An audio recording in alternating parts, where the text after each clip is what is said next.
P K കുഞ്ഞാലിക്കുട്ടിക്കും P K ഫിറോസിനും Muslim ലീഗിനുമെതിരെ വിമർശനവും വെല്ലുവിളിയുമായി K T Jaleel MLA. Facebook പോസ്റ്റിലൂടെയാണ് ജലീലിന്റെ വെല്ലുവിളി. മലയാളം സർവകലാശാല ഭൂമി ഏറ്റെടുക്കൽ നിയമസഭയിൽ ഉന്നയിക്കാനാണ് ജലീലിന്റെ വെല്ലുവിളി. ഐസ്ക്രീം കേസും വിവാദമായ ബന്ധു നിയമന വിവാദവും എല്ലാം പരാമർശിക്കുന്നതാണ് ജലീലിന്റെ കുറിപ്പ്. മുസ്ലിം ലീഗിലെ കുഞ്ഞാലിക്കുട്ടി യുഗം ഫിറോസിലൂടെ പുനർജനിക്കരുത് എന്നാണ് അദ്ദേഹം ഈ പോസ്റ്റിൽ ചൂണ്ടിക്കാട്ടുന്നത്.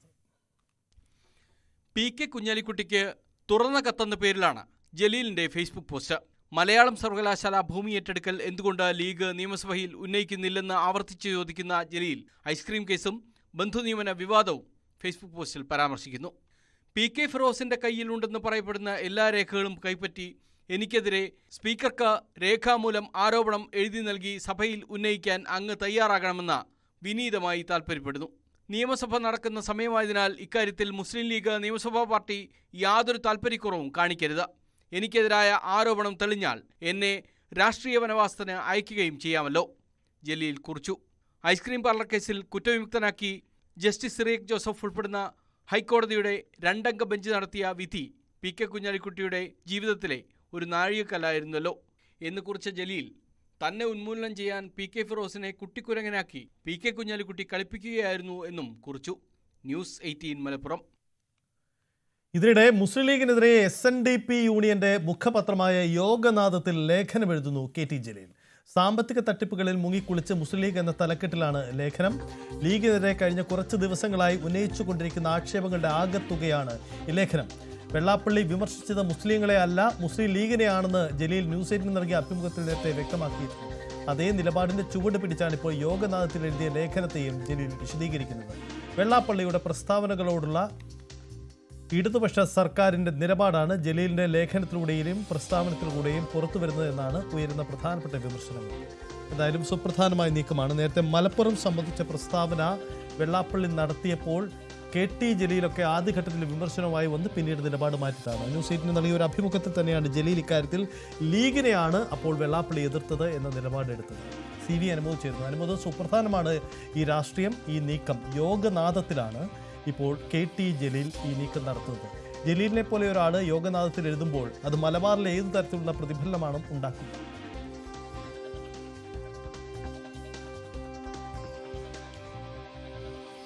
യോഗനാഥത്തിൽ വന്ന കെ ടി ജലീലിന്റെ ലേഖനം അത് അക്ഷരാർത്ഥത്തിൽ മലബാറിലെ മുസ്ലിങ്ങളെ ഒന്നാകെ വിമർശിച്ചുകൊണ്ടുള്ള വെള്ളാപ്പള്ളി നടേശന്റെ ആ പ്രസ്താവനകളെ വെള്ളപൂശുന്ന തരത്തിലേക്കുള്ള ഒരു സാഹചര്യം തീർത്തിരിക്കുന്നു എന്ന് പ്രാഥമികമായിട്ട് വിലയിരുത്തുന്നുണ്ട്.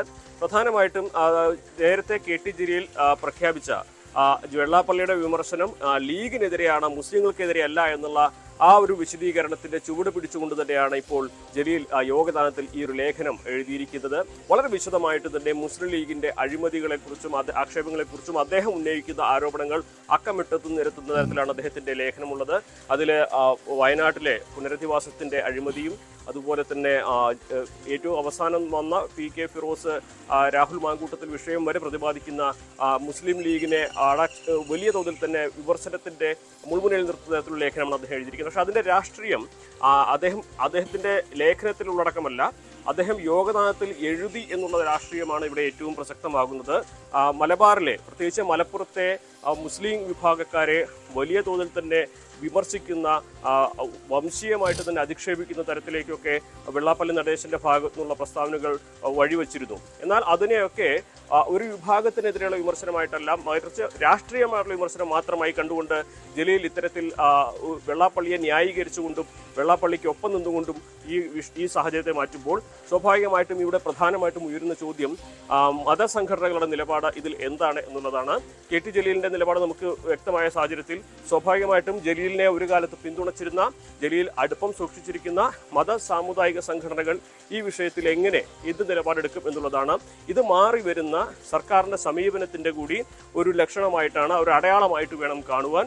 നമ്മൾ കണ്ടതാണ് കഴിഞ്ഞ തെരഞ്ഞെടുപ്പിന്റെ സമയത്ത് മുസ്ലിം മതസാമുദായിക സംഘടനകളെ ഒപ്പം നിർത്തുവാൻ ഇടതുപക്ഷ സർക്കാർ നടത്തിയ LDF നടത്തിയ നീക്കം, അതിനൊക്കെ മലബാർ മേഖലയിലൊക്കെ മുൻകൈ എടുത്തത് KT ജലീലാണ് എന്നുള്ളതൊരു വസ്തുതയാണ്. അതേ ജലീൽ തന്നെയാണ് മുസ്ലിം വിഭാഗക്കാരെ വലിയ തോതിൽ തന്നെ വിമർശിച്ച, അധിക്ഷേപിച്ച വെള്ളാപ്പള്ളി നടേശന്റെ ഒപ്പം നിന്ന് ആ വിമർശനങ്ങൾ ഒരു പാർട്ടിക്കെതിരെയാണെന്ന് പറഞ്ഞ് മറ്റൊരു തരത്തിലുള്ള പ്രചാരണത്തിന് കൂട്ടുനിൽക്കുന്നത്. സ്വാഭാവികമായിട്ടും ഇവിടെ മറ്റൊരു രാഷ്ട്രീയം കൂടി വളരെ ശ്രദ്ധേയമാണ്. ഇന്നലെയാണ് ആ NSSുമായിട്ടുള്ള തർക്കങ്ങൾക്ക് ലീഗ് മുൻകൈ എടുക്കാൻ മധ്യസ്ഥം വഹിക്കാമെന്ന് സാദിഖ് അലി ശിഹാബ് തങ്ങൾ പ്രസ്താവിച്ചത് എന്നതുകൂടി ഇതിനൊപ്പം ചേർത്ത് വായിക്കുമ്പോഴാണ് ഇതിനെ മറ്റൊരു രാഷ്ട്രീയം കൂടി വ്യക്തമാവുന്നത്. ജലീൽ വെള്ളാപ്പള്ളിയെ ഒപ്പം ചേർത്ത് മുസ്ലിം ലീഗിന് എതിരായിട്ടുള്ള വിമർശനം മാത്രമായിട്ട് വെള്ളാപ്പള്ളിയുടെ പരാമർശങ്ങളെ കണ്ട് ഒരു നീക്കം നടത്തുമ്പോൾ, മറുവശത്ത് മുസ്ലിം ലീഗ് NSSുമായി കോൺഗ്രസിന്റെ പ്രശ്നം തീർക്കുവാൻ വേണ്ട നടപടികൾക്ക് മുൻകൈ എടുക്കുന്നു എന്ന രാഷ്ട്രീയം കൂടി വരുമ്പോൾ മലബാറിലെ രാഷ്ട്രീയ സമവാക്യങ്ങളിൽ ഈ സാമുദായിക വിഷയങ്ങളിൽ ഉയർന്ന ഇതുവരെ ഉണ്ടായിരുന്ന സാഹചര്യമല്ല ഇനി ഉണ്ടാവുക എന്ന് വ്യക്തമാണ്. എന്നാണെങ്കിലും ജലീലിന്റെ വിശദീകരണം ഇപ്രകാരമൊക്കെ ആണെങ്കിലും ഇതിൽ നേരത്തെ ലീഗ് ഇക്കാര്യത്തിൽ തന്നെ അവരുടെ നിലപാട് വ്യക്തമാക്കിയതാണ്. വെള്ളാപ്പള്ളി നടേശൻ മുസ്ലിം ലീഗ് എന്നൊരു വാക്ക് എവിടെയും പറഞ്ഞിട്ടില്ല. അദ്ദേഹത്തിന്റെ ഒരു പ്രസ്താവനയിലും അദ്ദേഹത്തിന്റെ പ്രസ്താവനകൾ ലീഗിനെതിരെയല്ല, മുസ്ലിങ്ങൾക്കെതിരെയാണെന്ന നിലപാടിൽ തന്നെയാണ് ലീഗ് ഉറച്ചു നിൽക്കുന്നത്. പക്ഷേ ഈ ഒരു സാഹചര്യത്തിൽ കൂടി ജലീൽ ലീഗിനെതിരെ വെള്ളാപ്പള്ളിയുടെ നടേശൻ മാനേജിംഗ് എഡിറ്ററായ യോഗനാഥത്തിൽ ലേഖനം എഴുതുന്നു എന്ന് പറയുമ്പോൾ അത് മാറി വരുന്ന രാഷ്ട്രീയ സമവാക്യങ്ങളുടെ ഒരു വലിയ സൂചന തന്നെയാണെന്ന് നമുക്ക് വ്യക്തമായി വിലയിരുത്താം. സജിത്. അനുമത്, മുമ്പ് ഈ ഇടതു സർക്കാരിൻ്റെ കാലത്ത് തന്നെയാണ്, ആദ്യ പിണറായി സർക്കാരിൻ്റെ കാലത്ത് തന്നെയാണ് ശ്രീനാരായണ സർവകലാശാലയുടെ VC നിയമനവുമായി ബന്ധപ്പെട്ട് വെള്ളാപ്പള്ളിയും ജലീലും തമ്മിൽ ഒന്ന് ഏറ്റുമുട്ടിയതാണ്. അന്ന് ഒരു ഈഴവനല്ലാത്ത ഒരു വ്യക്തിയെ VC ആയി കൊണ്ടുവന്നതിലൂടെ എന്താണ് മന്ത്രി ഉദ്ദേശിക്കുന്ന രാഷ്ട്രീയം എന്നൊക്കെ പറഞ്ഞുകൊണ്ട് വലിയ പ്രസ്താവന അന്നും വെള്ളാപ്പള്ളി നടത്തിയതാണ്, മന്ത്രിക്കെതിരെ എത്തിയത്. അതായത് ഇടതുപക്ഷത്തെ പൊതുവിൽ അനുകൂലിക്കുകയും CPMനെ പുകഴ്ത്തുമൊക്കെ ചെയ്യുന്ന വെള്ളാപ്പള്ളി അന്ന് ജലീലിനെതിരെ നിലപാടെടുത്തിരുന്നു എന്നാണ് അന്നത്തെ സാഹചര്യം. അതിനുശേഷമാണ് ഇപ്പോൾ ഇരുവരും ഒന്നിച്ചു നിന്നുകൊണ്ട് ഒരു ഒന്നിച്ചുപോക്ക് ഉണ്ടാവുന്നത്. അത് യോഗനാഥത്തിലെ ലേഖനം എഴുത്തത് ഏതെങ്കിലും ഒരു പ്രസിദ്ധീകരണത്തെ തെരഞ്ഞെടുത്തു എന്ന ന്യായീകരണം ഒരുപക്ഷെ ജലീലിൽ നടത്താമെങ്കിലും പക്ഷേ അതങ്ങനെയല്ല, അതിന് കൃത്യമായ രാഷ്ട്രീയമുണ്ട് എന്നത് വ്യക്തമാണല്ലോ. ഇത് എന്താണ് ഇവർക്കിടയിൽ നടക്കുന്ന ഈ നീക്കം? CPMും വെള്ളാപ്പള്ളിയും തമ്മിൽ നടക്കുന്ന അനുനയങ്ങൾ പലതുണ്ട്. ആ അനുനയങ്ങളുടെ ഒരു തുടർച്ചയാണോ നമുക്ക് ജലീലിലൂടെ കാണാനാവുന്നത്?